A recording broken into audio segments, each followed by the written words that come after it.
Welcome to the Geek to Geek podcast, where today we're being a little bit meta. I'm Void, and I'm here with my co-host, Beej. I don't have anything. I've got nothing for meta. It's like, hi, guys. Yeah, hi. Today we're talking about podcast movement because BJ went, and that's where he's been for basically the last week straight, right? Yeah, it was Tuesday to Friday. Like, it was one of the longest conferences I've ever been to, and it was magnificent. I didn't expect to get as much out of it as I did, but it was just awesome. So tell me about it. I know a little bit from texting, and I mean, we talk, but we don't actually, maybe people don't know this. We don't actually like talk when we're not recording. We text though. So I know what's been going on. But tell me, I want to hear about it. So Podcast Movement is the biggest podcasting conference out there. Like, it's this big international event where I want to say there were 3,000 to 4,000 people there at this one. And this year it was in Orlando, Florida. I think if I'm remembering correctly, this is the 14th year they've done it. It's either the 14th or the 7th, and I think I'm getting things confused, maybe with something else. But it's been there for a long time. Maybe it's 7. This is the 7th year for this one and 14th year for Podcast Awards, which we are a finalist for, thanks to you guys, which is what I was thinking of. So thank you for that. That's amazing. You guys are awesome for that. That's what I was getting confused about, but it had to do with you guys too, so it is awesome as well. So we really do appreciate you helping us make it to the final round of that one. So it's awesome. But yeah, Podcast Movement is, I think this is its 7th year, and it is just gigantic. And it's podcasters from all over the world. It's basically, I've heard it put as the E3 of podcasting, if that kind of gives you an idea of who is in attendance in terms of the industry and who is like set up as exhibitors, that kind of stuff. Yeah, totally. No, that makes sense. I mean, especially based on what you've told me and what I've heard about it from you. And I wasn't sure initially how many panels I would be attending. Like, I knew that I was going to be going to some, right? I mean, I was going to be going, but I didn't know if it was going to be an 8 to 5 kind of panel thing. I didn't know if it was going to be spending more time on the exhibit floor or the exhibitor floor, making all sorts of connections or just talking to people in the hallway. I had no idea how people actually approached this conference. And it was kind of a mix of all three. So I was able to talk to and make a lot of friends. I was able to actually sit and talk with people from the different companies like Libsyn. I was able to go up and ask questions about how to drill down into our stats. Like, you can actually check cities in our stats, but in the US, you can just click the picture of the United States and it will give you a list of the top cities that listen to you, so you can do more targeted events and things like that. So just being able to talk to them about things in the industry that you might not think about sending an email for or looking up or something. Jumpstart DM is a podcasting host. It's a free podcast host, and they put 2 minutes of ads in your show, one before and one in the middle. You get to pick where, and it's completely free, and it's like Anchor, only you get like a lot better stats and everything from it. And I haven't used it or anything, but the reason I bring it up is they had the best marketing I've seen at a conference before.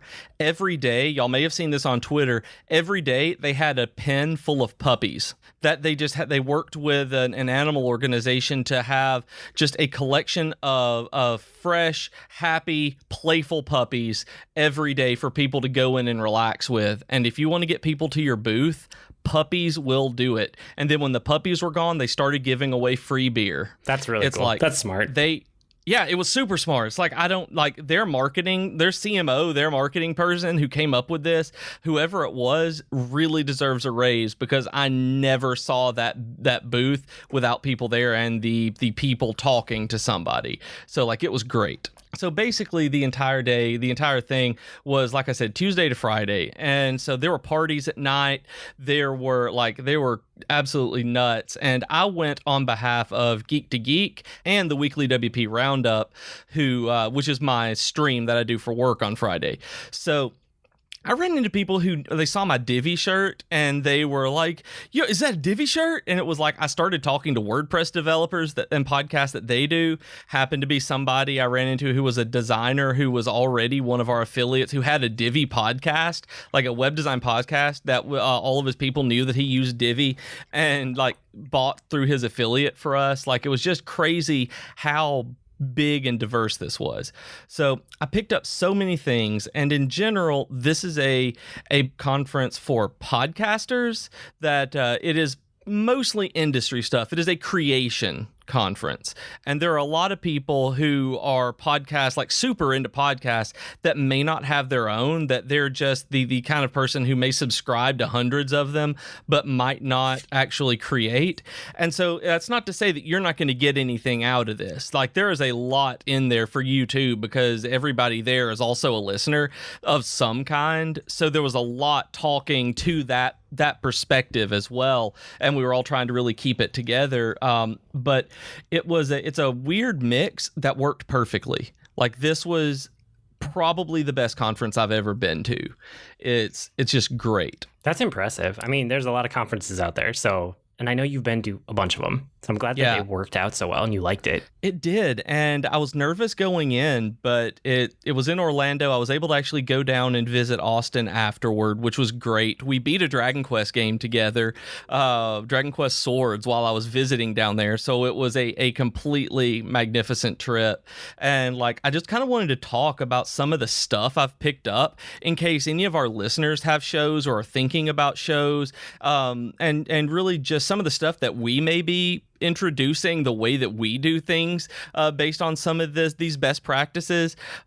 It's just really, that's what I wanted to talk about. And I was lucky enough this time to be a scholarship recipient. That it's a fairly expensive conference where if you wait, it can be up to $450 to $650 for the ticket alone. And I was lucky enough to be able to get one of the scholarships based around Geek to Geek because of our insight and focus on community. So I was able to have a lunch with Aaron Mankey of Lore, and I know that you've listened to Lore a bit or a bunch. I don't know. I don't remember how much you stuck I've with it. I've listened to some of it. I don't regularly listen, but I think I binged it one week where I listened to everything that existed at the time. Right. And I haven't done even quite that much. Like, I've cherry picked episodes, and they're really, really good. And the guy is really, really nice. And we were able to have this like 20-person kind of mini seminar with him just to ask questions. And it was really, really, really funny because from him, he really started showing how different the podcast space is becoming now, that as it's moving into mainstream, we're like the entire industry, the face of what people see is changing, where he found out even about that he recently saw cooking podcasts start appearing. And I don't mean like food podcasts. I mean like Julia Child recipe cooking show podcasts, which is just nuts to me to think about. That is typically something that's very visual. You want to see what the person is doing, and it apparently is working very well in podcast form. So I immediately started thinking, like, maybe that would be able to get Jennifer into podcasting. She's like the second best cook I know, the first being her dad, who is magnificent in the kitchen. He is just crazy, and but like she's magnificent. Like, she could do this. And then I learned that Aaron Mankey made fun of me multiple times over the course of the talk, because he was talking at one point saying how he got a job before he did Lore, and it was kind of soul sucking, and he wrote marketing articles for a web development company. He was like, I don't mean to insult any of you web developers out there. If any of you guys are web developers, I just kind of raised my hand. And he was like, really? I'm like, yeah, I write marketing articles for a web development company. He was like, oh my God, really? And I'm like, yeah, it can be soul sucking. I mean, they're not all fun articles, but I was like, I get it. And then he said something else later on, and he was talking about how podcasts in the 2000s and the early 2010s here, and I don't ever know what to call them, so you're getting the generic ones, guys, was that not all podcasts anymore are two white dudes talking about video games. And I just laughed, and because that's what we are. We are two white dudes who generally talk about video games. And it's apparently, like, that wasn't the only time I heard that joke being made, that we are the butt of so many podcasting jokes, that it is insane how much of a butt of the jokes that we actually are. Have you noticed that kind of thing if you tell people about the podcast? I don't know how much you do in person or not if you mention it like that, but do you get that, being two dudes doing a video game podcast? Yeah, it's very stereotypical for a podcast, but I also I know what you and I are going for, and I listen to so many gaming podcasts that I know that we're not that. We're not the typical one. We talk about a lot, and we talk about sometimes similar topics, but it's like we want to make a community, and we want to give people a chance to geek out about things that they're interested in. Like, I just did an episode on butterflies that was awesome. Like, I've gotten a ton of great feedback about that episode that I did with my wife. It's things like that. Like, we branch out from it, and we definitely talk about other things too, but we do kind of always come back to video games. I'm okay with the balance that we've struck. I am too, and that's what makes it really good. Because of that, it gives me a springboard for being able to pitch our show, because I'm like yes, we are this, and we wanted to kind of subvert that and do something different. And I'll talk to them about the meditation episode we did. I would mention the woodworking episode that I did with Jennifer, that kind of thing. I didn't think about the butterfly when it had just come out like that day or the day before, and but yeah, that's what we were doing. So people were really interested at the idea of what we were doing to do something different. So I know it put people's generally people's heads like around what we were doing and really liked it. And so when I was talking to Aaron Mankey, I don't remember what the third one was, but I asked him a question. He just kind of looked at me and he was like, "Wow, so I've insulted you just personally like 3 times in this talk already. I'm so sorry." And he was just a really funny guy. I liked him. And so over all the conference, like, I learned about that being the biggest joke. Like, multiple people had that, but it let me have that kind of jumping off point, like you had mentioned. I learned that most people don't download their episodes anymore. That most of the time now they're actually streamed. Is that how you do it? No, or do I you don't. actually download them? I download, but I subscribe to a lot, and I have them auto-download. But I know I could see why a lot of people would be streaming. Like, if that shifts to being the primary way of consuming them, I wouldn't be surprised at all. Yeah, I mean, and it's moving toward that very, very quickly, where they broke it down in one of the sessions, one of the keynotes, into it was veteran podcasters, and this was from Edison Research. They're a research firm in the podcast industry, and this is what they do, is market research. And they broke it into veteran podcast listeners and newcomer podcast listeners, I think. And the way that they were looking at it is that so many more numbers now are streaming, that even it's not even all Spotify or Pandora or something like that. It's through Pocket Casts or Overcast or Apple Podcasts, where they're streaming them rather than downloading. And what that means is that, well, actually nothing. Right now, that means absolutely nothing. The IAB standards know how to look at them and count them, but pretty soon that's going to change the way that stats will work. It's going to change the way media is delivered, and it's not going to be huge, but it's probably going to be for the better, because RSS is an old technology, and by being able to put in like streaming standards or something like that, it's going to actually really help the medium along. And I learned that those newcomers tend to be millennials, that people who are just a little older than us. I don't even know what they're not boomers. I guess the Gen Xers, but it might be boomers. Gen X is right before us. They're the ones who will binge a podcast, who will start from the beginning and listen to every episode. They subscribe to a podcast to listen to every episode. Generally, if you started listening to podcasts before the last 2 years, that may be the way that you approach podcasts, according to the research. And I learned that millennials and newcomers tend to cherry pick episodes, which is why serialized content may not sit as well with some people as episodic, because like somebody may not want to listen to our meditation episode or your butterfly episode, and that's okay, but it tends to be now that skews toward the younger millennial group than to do that if they're new to podcasting. Yeah, I mean, there's nothing wrong with butterflies, so they should listen to it. But no, it's interesting because like you and I are on the older end of millennial and not the younger end, and I do both of those things that you just mentioned. Like, I will go into a new podcast and I will cherry pick a bunch that I'm like, these are topics that I know I have the highest probability of being interested in, and I'll download a handful of episodes. And if I listen to all of those episodes and I haven't like bounced off the podcast, then I will subscribe, and then I'll go back and I'll download literally everything. Like, I just did that with that Alan Alda one that I was talking about the other week, the Clear and Vivid. Like, I had cherry picked, I think it was like 3 or 5 episodes, listened to them, got to the end, and I was like, yeah, I want more of that. And then I just downloaded just the fire hose, just everything else. That's awesome. Like, I think that's what people do with us, honestly. I know that there are people who I know that, like, No Rupologies, who's on Twitter and Discord, has told me about that, about going back, listening, being like, okay, I like that, and then going back to the beginning and just listening through all the way through, which that is a very common way to get into podcasting, and it tends to be the younger millennials to do that, who are our age, and, well, I say younger millennials, but it's really the middling millennials that do that, approaching us. I realized that that's how I do it, is I cherry pick everything. Like, even episodes, even shows that I really, really love,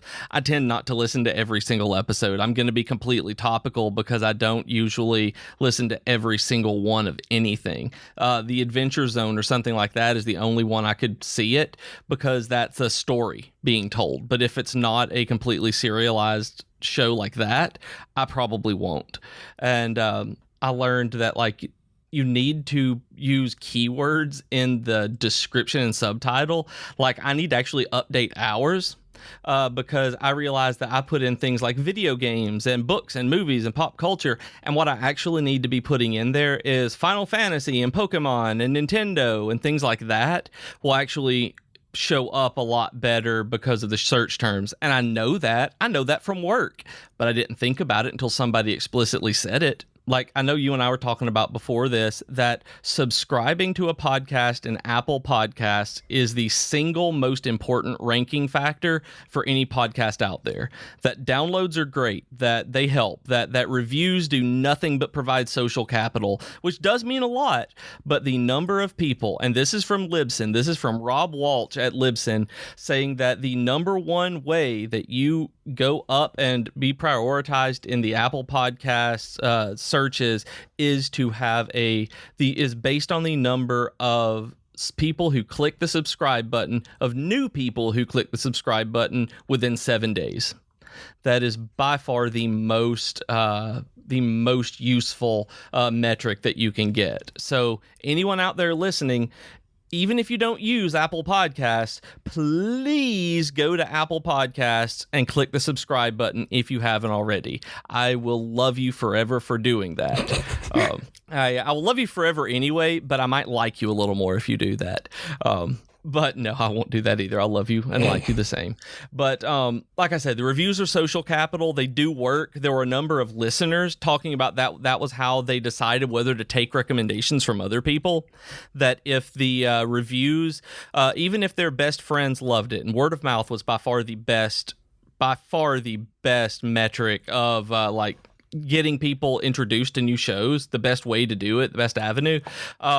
If the reviews of the show were unfavorable, they generally tended not to even try it. So reviews do matter. They just don't affect they don't directly affect the subscribe and ranking, but they affect it so that somebody will listen to it and then hit the subscribe button. So they're an indirect way for you to increase your rankings. They were talking a lot about how different places with a voice call-in number, like where we talk about Discord, we talk about Slack and all of that stuff, and Twitter, that apparently people really like calling you. And I've noticed this from the Dragon Quest FM podcast that I do, that we've had a lot of people use the Anchor podcast messaging system where they'll just leave us voice messages on there. So like getting a Google Voice number, providing it in the show notes, and letting people call you to tell you what they think about the podcast gets that engagement going. So that's something to think about. And I want to give Rob a shout out, like Rob from the Comic Box Rob at Knowby, KNOWBY on Twitter, and sometimes Rob. Apparently, when you rebrand, and again, this is directly from Rob Walsh at Libsyn, he was talking to somebody about rebranding their podcast, and even on a rebrand, they suggest keeping the same RSS feed.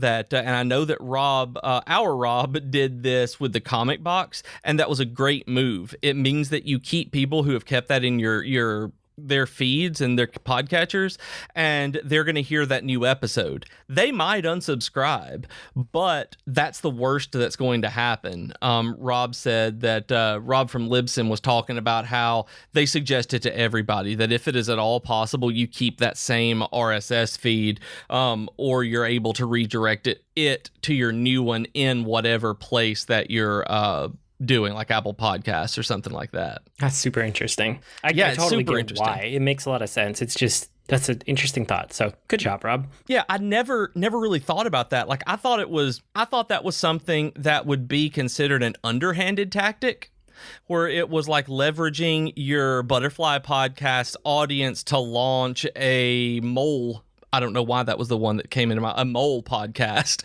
But it's something that generally you as a person are doing podcasts within the same realm of each other, where there's likely overlap, which was what he was saying, that you're not having to build back up from nothing. You're building back up from that audience that overlapped with your existing podcast or your former podcast.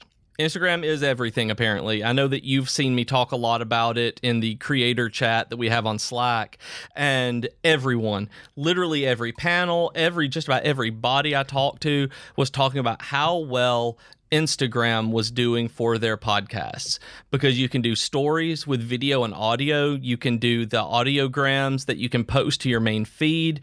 It apparently really, really converts listeners. And that is something that I had never really thought about. And I didn't know if our audience was there, like ours, Geek to Geek podcast. This podcast is there if we had an audience there to even try it. And then when I talked to the other geek podcasts, when I was talking to people like 30 Pop and the Millennial Nerds and things like that, just the way that they were doing it, there's so many people just on Instagram looking at fan art, looking at pictures of video games, looking at retro gaming and all of the stuff like that, that they're going to hit follow. They're going to be the ones to see or hear your clip as they're going through your stories. And then they're going to go in and be like, hey, that sounded really cool. I'm going to go listen to that. Then they're going to cherry pick that episode, which then will be one click away from being a subscriber and a member of your community. That's super interesting. I mean, it doesn't surprise me. I do a lot of social media advertising for work. I purposefully, like when we started this podcast, I was like, I'm not going to try to make this a marketing thing because I do enough of that in my free time. But I love that, like, over time, you've kind of organically tried different things and seen, like, try to figure out where our community is. Because if it's about, like, growing the community, I'm all for it. And if we get more listeners and more people along the way, that's great too. But, like, that's the core of what we want to do. It is. And that's really where I'm approaching a lot of this from, is that this isn't about money. Like, money would be great. I would love to make this podcast for a living. Like, that would be wonderful. Somebody pay our salary to do this. But what it really is, and when I say conversion, I mean moving from one platform to another, like listening to us, so that we can talk with you, so that you become our friends. You become one of the geeks that we're too geeking.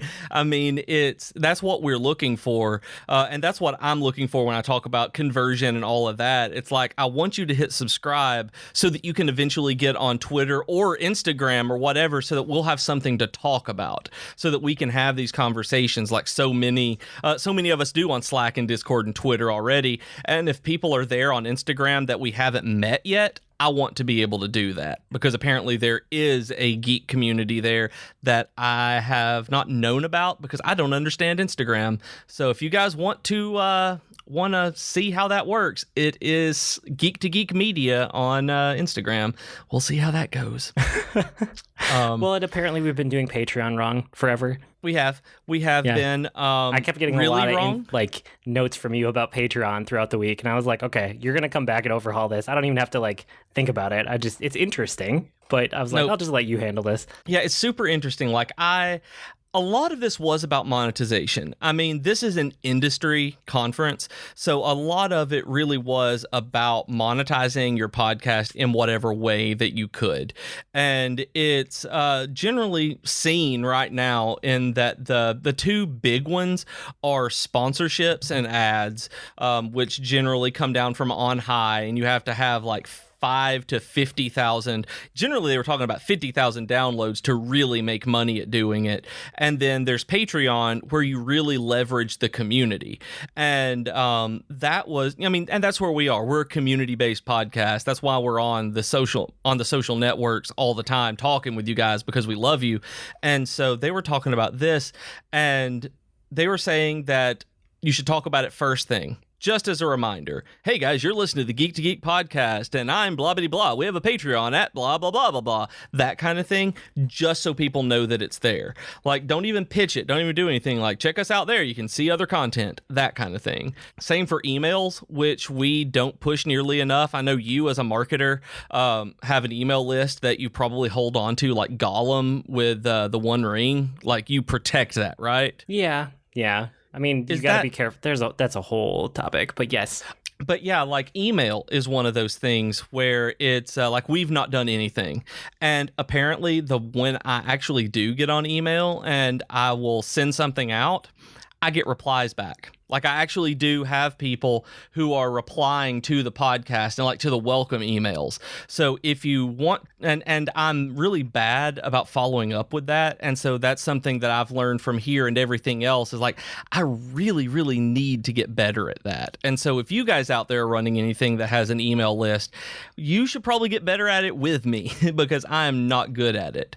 But in terms of like Patreon stuff, if you're doing one as well, like Patreon themselves, and this was a Patreon workshop for intermediate podcasters who were looking to either start a podcast start a Patreon or jumpstart a Patreon and kind of revamp it, which is where I'm at. And they were talking about that Patreon has moved from a subscription and crowdfunding service to a membership program. That really the way that they approach it is a membership platform at this point. That, like, if you would be running WordPress, like MemberPress, or anything that you would subscribe to for extra content, or just to be a member of that community, really, to get access. And it's like they were talking about how that there are 3 to 5 tiers max that do not do like tiers and tiers because it overwhelms people. I think we're down to 3 right now, which I want to say 6 or 7,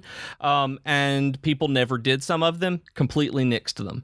The fewer the better. They say that you could even get away with one, that they said the number one thing to do is a $5 a month Patreon tier that gets them something, and that is the number one thing people subscribe to, with the number 2 being a $3 tier being the next. And they suggest not doing $1 tiers because they technically lose money.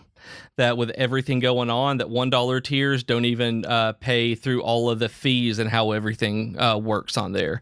So if you're a member of the Geek to Geek Patreon, I have unpublished the $1 tier, but, and that's why I'm bringing this up, is if other people have this, there is an option called unpublish, which means it is not deleted. Nothing will change for people who are already within that tier. New people just can't sign up for it, and that is all it means. So for us, I unpublished the $1 tier for that, just left it and trying to take Patreon's advice. And when looking at the numbers between this one and the Dragon Quest FM one, they're absolutely right.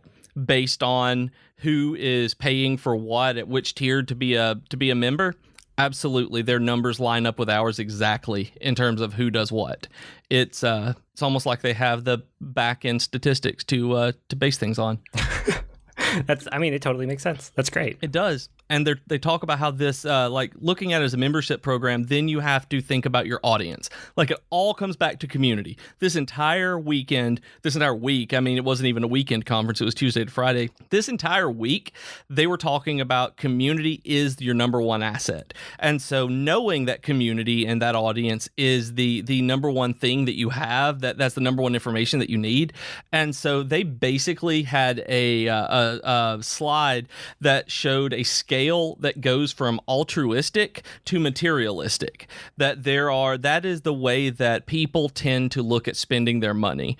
That you have people who will sign up for your Patreon or join your membership site or whatever, who want to give you money because of what you do, they like what you do. There are people who will not do that and will only give you money if you give them something really cool in return. And so you have to find where the most of your audience falls on that scale. And so that's going to be something that I'm looking into over the next probably few months, probably the rest of this year, looking at seeing where our audience like kind of lies on that. And I'm guessing based on what we've had so far and the conversations that I've had, I think ours it sits somewhere in the middle. That people like stuff, obviously, and I want to get like Geek to Geek stickers and things like that put on there so that'll be something to give. I want to get like some sort of exclusive content on there so that people who want something can get something. But I really think, based on the people who I've talked to, we have a lot of altruistic people who really want to support the creators that they love, and which means that, like you said earlier, that the community that we wanted to build, like we've attracted those people. Like I think that it's worked out exceptionally well. Yeah, I mean, don't expect us to suddenly put a bunch of stuff behind a paywall. We're not going to do that. That's not the kind of people that we are. But yeah, it's interesting to see that a lot of people are just trying to support the podcast as of right now. But also, I totally get that it might help a little bit if we put some bonus content type of stuff behind the Patreon. So we might end up doing that. I don't know. It's all kind of open discussions, but it's still so interesting to hear all of the different things that you learned, whether or not we apply them directly. But I know that, exactly, there's a lot of people that listen to this podcast that also have their own podcast or are interested in doing it. So hopefully like this helps them. I mean, I know we're going to jump off Patreon to other topic here in a second, but before we do, you should probably just plug our Patreon right here instead of waiting till later. That is true. You guys, you've heard me talk about this. So if you do go to patreon.com/Geek to Geekcast, you'll see the newly revamped and upcoming revamp of our Patreon. Right now we have, I want to say, a $2 tier, a $5 tier, and a $50 tier. The reason being is that the $2 tier is you guys are awesome and you can start looking at the Patreon lens, which is basically a Patreon kind of Snapchat story that I'm still trying to figure out this stuff how to do, like Instagram stories, Patreon stories. I don't know what I'm doing, but that's the kind of like exclusive content like Patreon talks about. There's also a $5 tier where you can get the Patron Saint of Geekery title for our Discord, which is awesome. And you also get the lens tier. And then the $50 tier is actually where we're going to sell an ad. I left it on there because I actually had this idea a while back and other people do it too. It is a straight up purchase, like a purchase venue for people that that's how they sell their ads for their podcast, is they do it through Patreon because it's already set up. So if you guys have something you want to advertise on Geek to Geek, we have a Patreon tier for that. So it's basically, it is literally just buying an ad. So really I have a $2 and $5 one on there now to see how that goes and how we're going to learn from it. And so, like you said, it's at patreon.com/Geek to Geekcast. But like you said, I'm talking about this specifically because this was a at max like a $650 ticket, and on top of travel expenses. I want somebody out there to at least get these snippets of things that I remember and really landed on, Yeah, I mean, that's what I wanted from this. This is great. I'm just sitting here listening mostly this week. And it's like, I do live streaming for work. So a lot of the stuff that I went to was live streaming and doing live shows. And it's really crazy to me how much live shows are taking off right now, that is becoming both a huge marketing device and it's becoming a very, very big money, revenue generator. That was the term I was looking for. Like, it generates so much revenue for the shows because they're reaching the audience directly.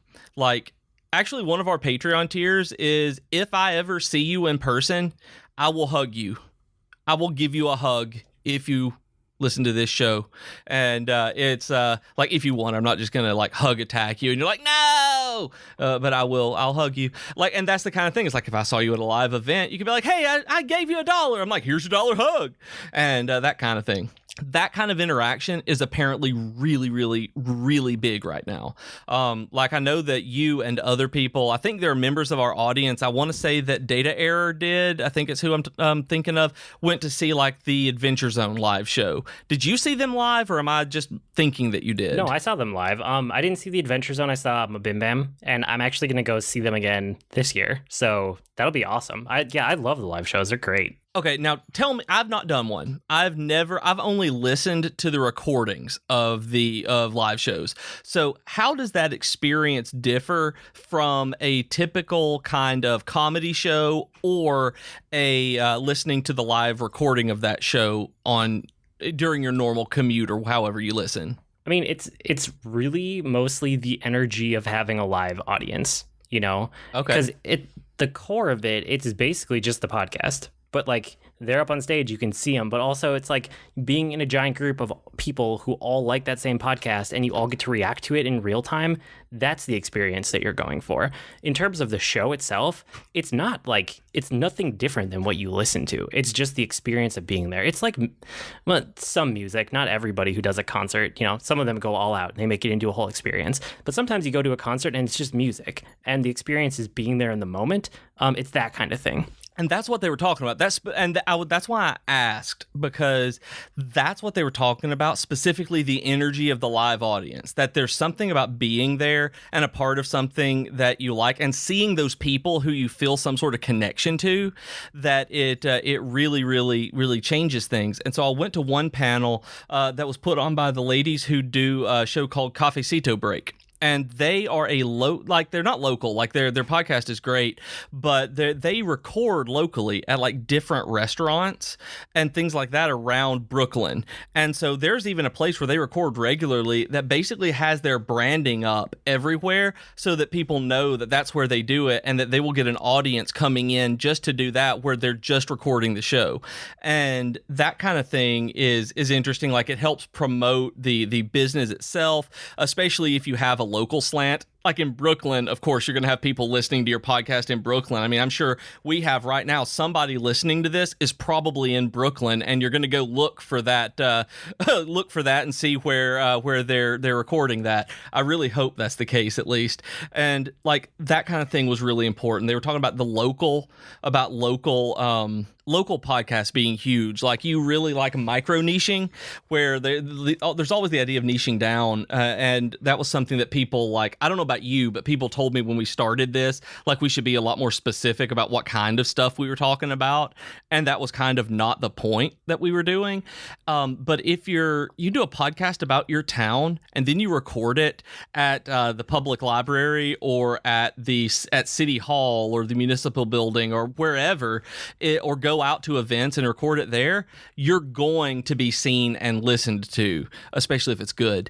But that kind of thing is gaining a lot of popularity and a lot of traction in different towns too, which has led to journalism jobs being offered to people who are going out there and doing it, and city jobs in terms of like communications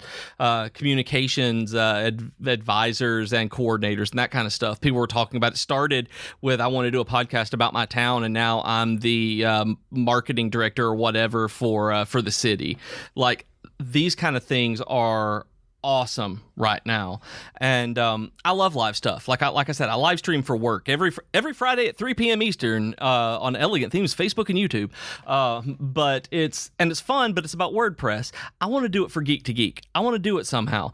And I talked to Scott, who does the Millennial Nerds podcast, and he was telling me that he does watch parties for his podcasts.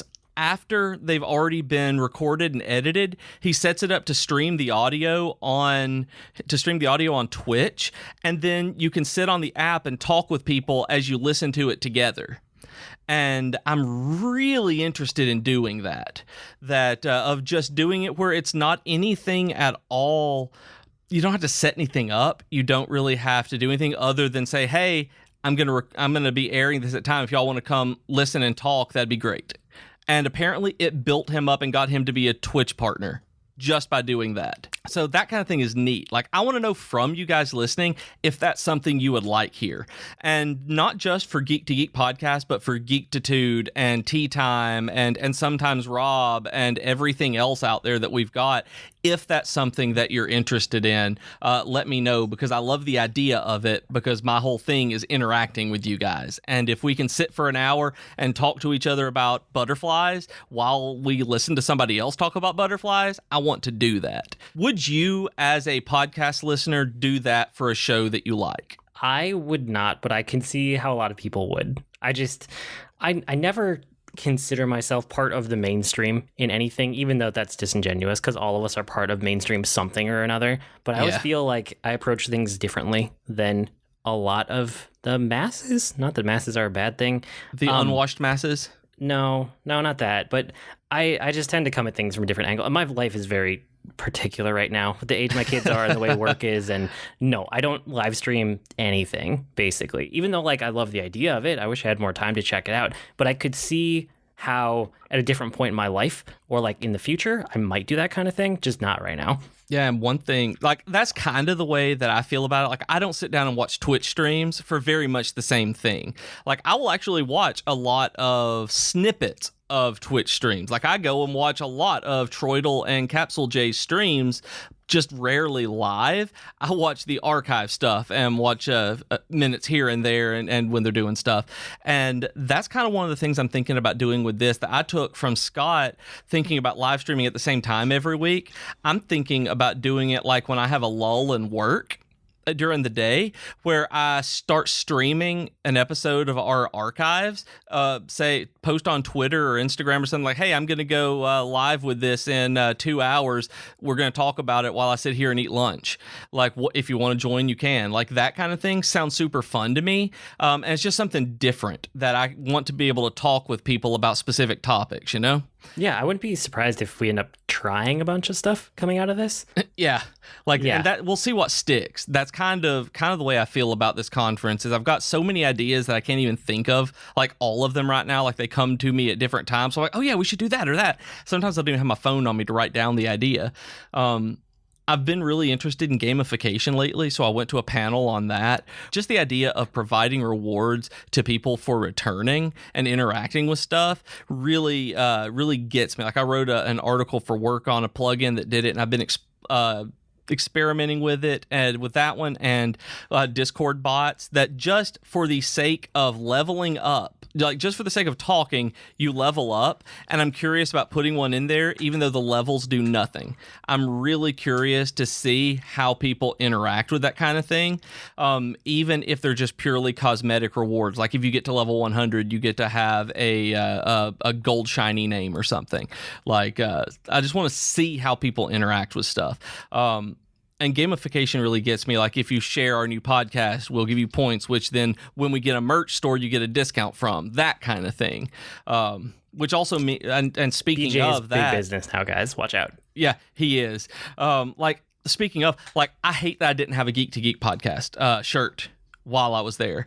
Like, I was going to get some made so that I could wear it around, and I didn't get a chance to. And so it stinks, and I really, really wish I had one, which means that because I want one, there's no point in doing it just where there's like one or two floating around out there. So I'm actually looking into seeing the best way to do that, because I want to wear one. I want our shirt. Like, I have Geek Fitness shirts that I love wearing around, and people ask me what it is when it fits me, because I'm too big for it right now. But it's something that I love doing, so I'm going to be doing that. Like, y'all can expect that to be coming soon. If you want to do something like that, because I think I just like repping stuff that I love. Like, I have a Bluehost shirt and things like that, like, I wear, and it's like Bluehost isn't necessarily something I use, but it's like they gave me this thing for free. I like it, and they're nice. Like, I like those people, like a Flywheel shirt, things like that. I wear conference swag because if I like the people who gave it to me. And so that's kind of the way I feel about podcast merch and stuff like that. Like, I want to buy stuff from people I like and show that I like them to other people and kind of champion them. And that's what the gamification part is. Like, it gives people an easy way to share things that they love and get rewarded for it. Like, really, that's what they were talking about. Like, the number one thing, like we've talked about, is community. That all of it is based around that. And that's the best way to get the word out about the show. And the best way to grow the community is through the community itself.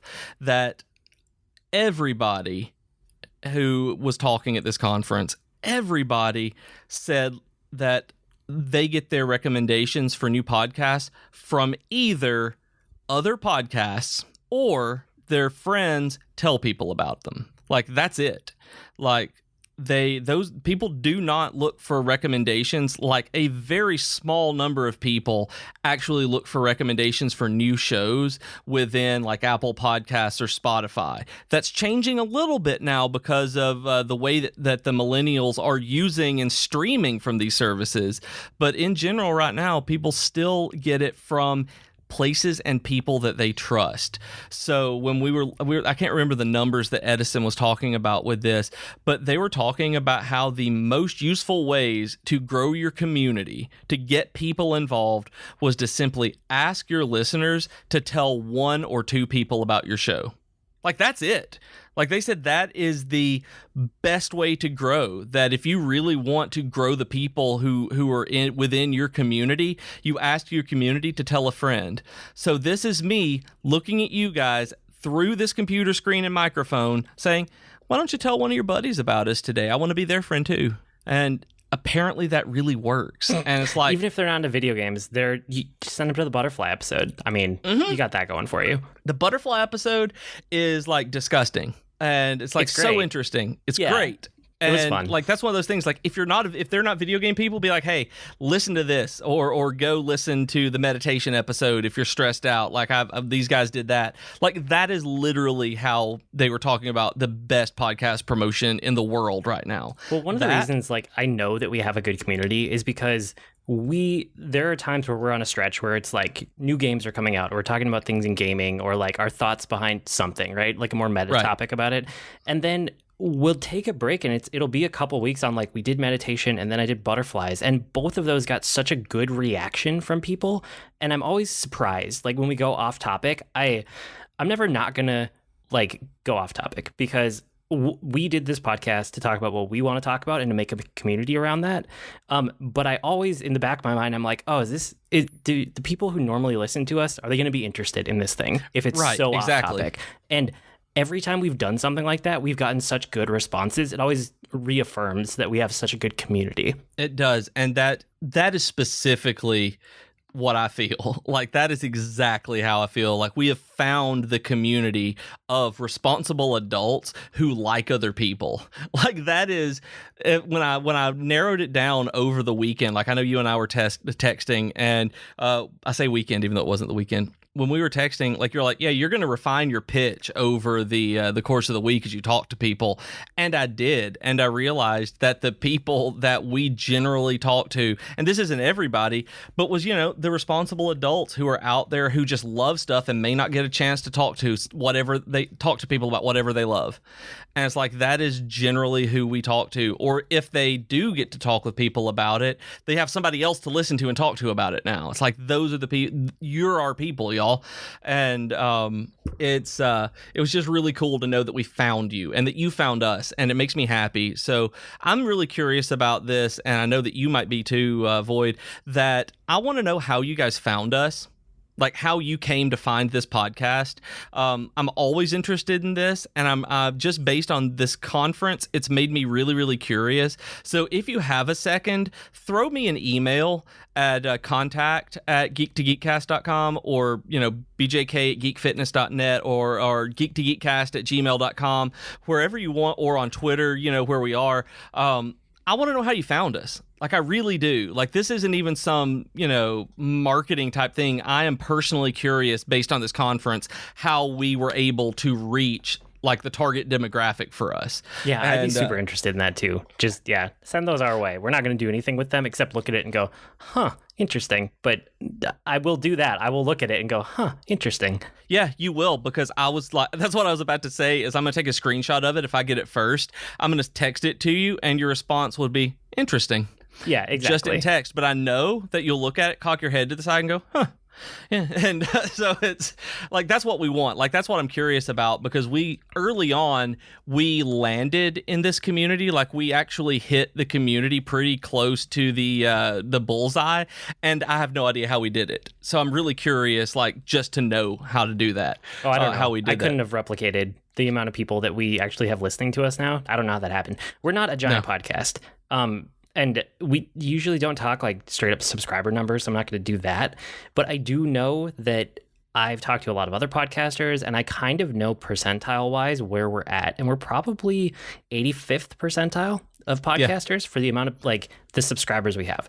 Granted, once you get to like the 90th percentile or 95th percentile, those are the people that actually make money off of it. And where we are compared to them, it's orders of magnitude more. It is. But we aren't a tiny podcast either. Like, we're actually doing pretty well. And like I said, I do not know how I would replicate the community that we have right now. No, I have no idea how. Just like starting out right now in podcasting and trying to target y'all, I don't know how to make y'all aware of us. And I don't know what we did back then either. In 2016, when we started this, I have zero idea of what we did, because we kind of just put it out into the world and we're like, hey guys, we love this. We're doing this now. And it's great that y'all are here. So like looking at Libsyn numbers and everything that they were talking about just in terms of pure downloads over over their period, we are in right at the 85th percentile. So it's of podcasts hosted on Libsyn. So you can take that as one of the biggest, if not the biggest host. So yeah, I'm just curious how we got there. I want to let you guys know that this conference exists year after year. There's one in Dallas and one in Los Angeles next year. They're on sale right now at the cheapest they're going to be. The ticket is $199 for them right now. I think it might be $249 for the one in LA because it's a slightly different concept. But if that's something, if any of the stuff that we've talked about today is interesting to you, and you're interested in starting a podcast, it is by far worth your investment. I met people from Canterbury, England, and farther away, like who came into Orlando for this. It is absolutely going to be worth it if that's something you're interested in. I'm doing my best to figure out if I can go next year. But it's going to be awesome, at least to the one in Dallas. That's the one I'm looking at. So there are a lot of people who didn't have podcasts there and were just interested in it. So I did meet those folks, and they're there. So think about it. But yeah, I want to do shout outs for some of the folks I met. That one of the coolest podcasts I found while I was there was called 30 Pop. It is pop culture that happened this week exactly 30 years ago. So it's like looking at everything, just talking about and bringing up stuff that you may not have known about, or kind of getting guests to talk about what was going on, this specific incident or specific item or whatever. Like I listened to one on the way home about the Game Boy 30th anniversary, because it was last week or the week before, maybe sometime really soon. And like I was listening to that one. I had a guy called Retro Rick, who's big on Instagram, talking about it. It was just really neat. There's a Genesis one coming up because it's 30 years old next week sometime. But it's 30 years old. Like, it was really cool. So I really liked the people doing 30 Pop. Scott from the Millennial Nerds podcast was really cool. He helped me out a bunch. He was another scholarship winner, and he does a podcast that is very much like ours, just looking at the geekery stuff and approaching it also from a business perspective. He talks about geeky stuff and entrepreneurship. So it's he'll have people on who, like the people you hear talking about putting like World of Warcraft guild leadership on their resume, resumes and getting a job for it. Like stuff like that, kind of blending those lines between business and geekery. So it's really cool.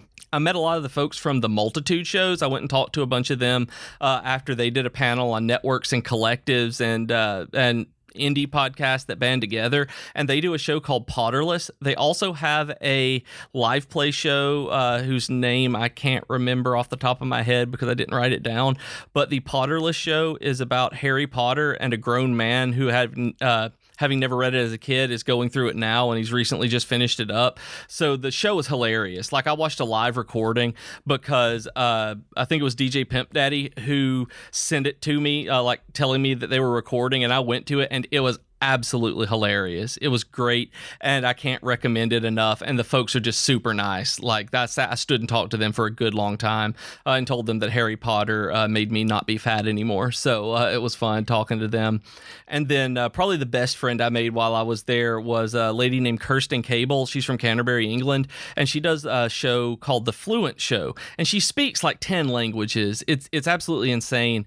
And she listened to this podcast that she did with a woman who, the most recent one, it's called Professor Emoji. It's a behavioral psychologist she's interviewing who looks at emoji as a form of communication, which, we do, but they don't mean what we think they mean. Like, according to behavioral psychology, the way that we use them doesn't make sense to the way that they were intended and created. And then, like, different cultures use them differently. Like, the way that an American teenager and a Japanese teenager use the same emoji are going to be completely different. So if you can't look at two messages, even though they're showing the same images and icons, they don't mean the same thing to both people. And so it's just really, really cool looking at the way language learning and language interpretation works. And like, that's what her whole show was about. So I really had a good time getting to know her and listening to the show. And I've got to watch a documentary she was in for the BBC, actually, called The Super Linguists. So I look forward to watching that, because like, she was just fantastic to talk to. Like, we had lunch and went to parties and stuff like that, and just nerded out about language, me being an old English teacher and everything like that. It was just really, really cool. So I cannot recommend those 4 shows enough. Check them out. And y'all know that I'm not the biggest listener of podcasts, and these shows got me to listen to them. So that's saying a lot. Awesome. Well, it sounds like you had an amazing time and you learned a lot. And I'm just glad that you could kind of not info dump, but just share a lot of it with people, which is what I wanted. I feel like I was mostly listening this episode, but that's okay, because that's what I was going for. And I'm hoping next year that I can go, and I'd love for there to be some way for you to go, or some of our other Geek to Geek folks to go, just because it's like, I've been thinking about this in terms of us as a network and us as a show. And it's like, everything that I saw was, like I said, so much about the community that it just made me sad that I was actually there alone. That I was like, so I made friends, obviously, but it was like, oh, I wish our people were here too. So it would be fun. I would love to be able to get together with some people next year to do that. So yeah, we've got a long time. And remember, guys, that we also really love the Podcoin app, that we have talked about it before. It's a podcatcher that you can get paid to listen to your podcasts on. So check it out at podcoin.com or Podcoin app on Twitter, and you will get to earn points that you can redeem for gift cards based on the amount of time that you've listened to podcasts. So we use it. It is really, really cool. Sweet. Around the network this week on Geektitude, they did Rewriting the DC Cinematic Universe Part 2. So Rob came back and they talked about it again, which was great. Like, I love the first part and the second part now. So that was a cool double feature. And then Tea Time with Katie and Chelsea, they talked about Veronica Mars Season 4 and their reactions to it. And then, of course, Troido streaming Thursday mornings. Capsule J streams Tuesdays from 8 to 11 p.m. Eastern, and sometimes on Thursdays and weekends.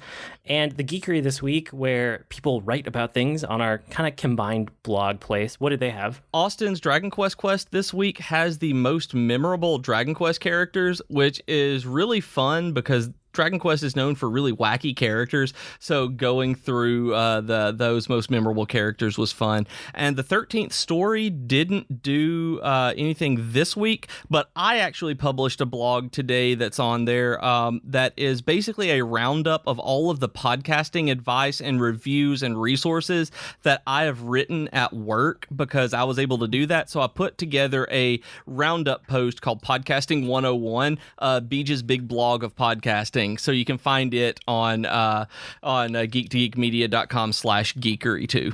Sweet. And then you guys can go, and if you want to subscribe and just get it sent to you, go to geek2geekmedia.com/subscribe. We're probably going to forego Geekery this week just based on where we're at for time. But that means that next week is probably going to be just like a smattering of random Geekery topics instead of like one focused main topic. So I always like that when we catch up by doing that. It's true. And I feel like based on where you and I are with Geekery right now, that it's still probably going to be Fire Emblem, that there's going to be a lot of Fire Emblem talk next week because we haven't gotten to talk about it since you've beaten it and I've started playing the 3DS versions and stuff like that. So yeah, no, there's Fire Emblem talk. I also watched a couple bad movies, one of which was also kind of great. So I need to talk about that. And then MCU Phase 2, I finished that with my kids. There are things to talk about next week, but we'll get to it next week.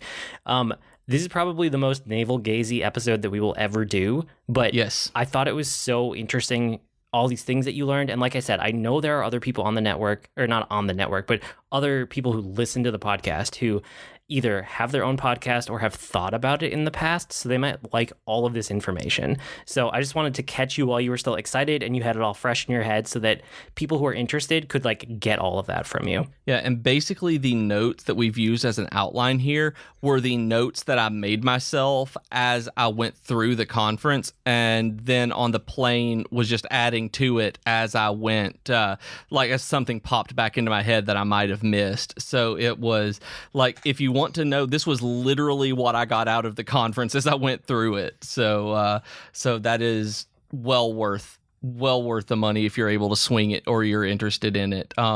There's also a virtual ticket that you can buy if you actually want to watch this conference in about a month.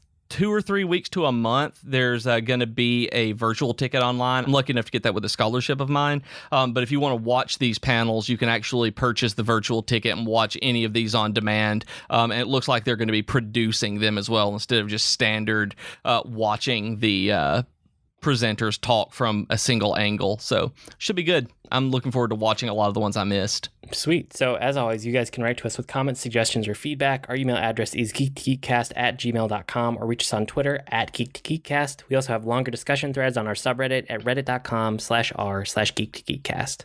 We also have great discussions on Slack and Discord. You can go to discord.geek2geekmedia.com or slack.geek2geekmedia.com for invite links, and you can hang out with us and talk about all sorts of other stuff. And while you're there, you can check out all the other cool content on the network.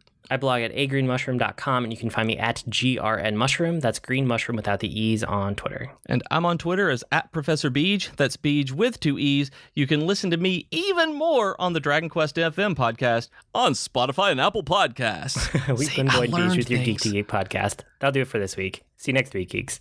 Bye, geeks. Subscribe in Apple Podcasts.